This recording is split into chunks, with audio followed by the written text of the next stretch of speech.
Pendidikan merupakan satu elemen yang amat penting dalam kehidupan manusia yang ditekankan oleh Islam. Pendidikan menjadi satu teras keutuhan manusia yang membentuk dan mempertahankan tamadun Islam. Antara institusi ilmu yang lahir adalah seperti Manazil Ulama, Masjid, Sufah atau Kutab, Al-Qusar dan Al-Hawani Al-Warakin.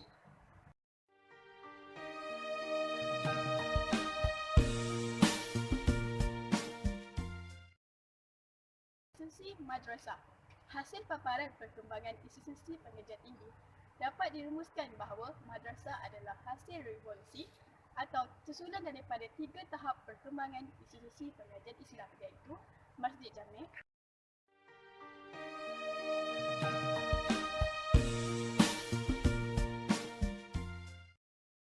Fungsi Masjid Jami' adalah sebuah institusi pendidikan peringkat menengah dan tinggi amat dipengaruhi oleh pihak pemerintah.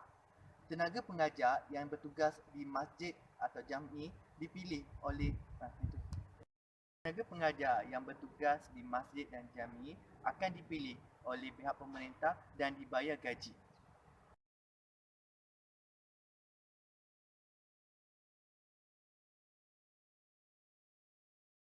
Perhatian umat Islam terhadap pendidikan dan kemuliaan kitab sebagai media pengetahuan sehingga diberi kedudukan istimewa telah merangsang pertumbuhan institusi perpustakaan dalam sejarah tamadun Islam. Ajaran agama Islam juga turut menggalakkan budaya membaca sehingga berjaya melahirkan kesedaran sesetengah pihak untuk menghasilkan, mengumpul dan mengeluarkan bahan bacaan tersebut.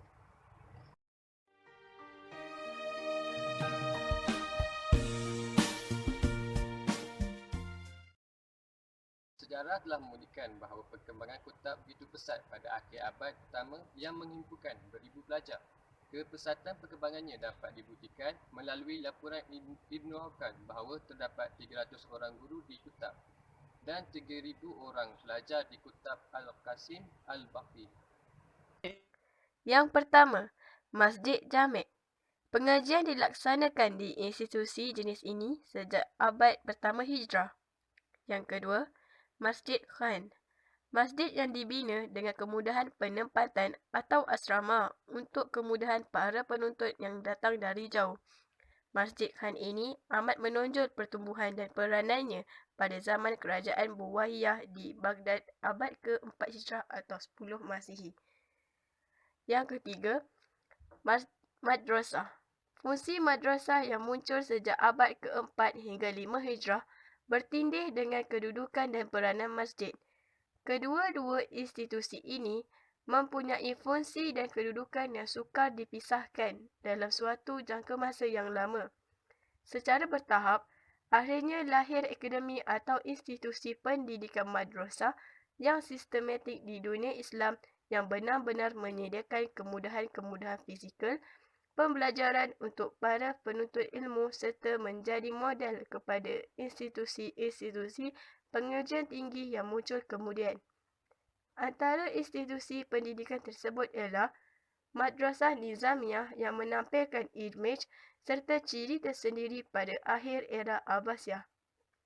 Ia terjurus kepada pengajian ilmu-ilmu teras atau tradisi Islam dan dikenali sebagai sebuah institusi pendidikan hukum.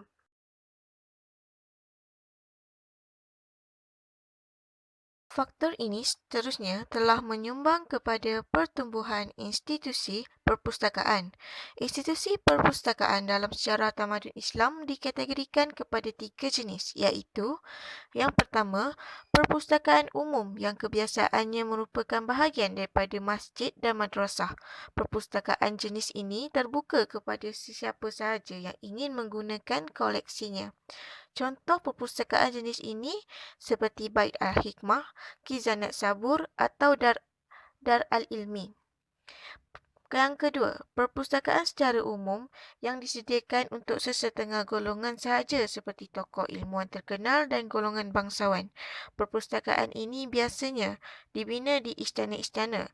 Contoh perpustakaan jenis ini seperti Perpustakaan Al-Nasir Lidinillah, Perpustakaan Al-Mutasim Billah, Perpustakaan Khalifah Fatimiyah dan sebagainya.